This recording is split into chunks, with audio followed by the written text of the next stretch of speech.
letu sisi ni kuiombea serikali, na tumeona matokeo ya maombi.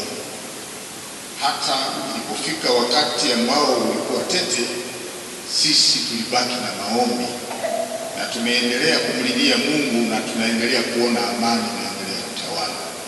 Bwana Yesu asifiwe sana. Amen. Nikupongeze sana kwa sababu jana nimeshiriki shughuli yote ya ziara yako tangu kule Igowole mpaka kule Ifwagi. Nimeona juhudi zinazofanywa na serikali katika kuja kuwajali wananchi. Jambo hilo limetubariki sana sisi kama kanisa, na ninaamini hata wenzangu tuliokuwa nao, shehe pamoja na askofu mwingine, tulinong'ona kidogo tukasema hii ndio kazi ya Bwana.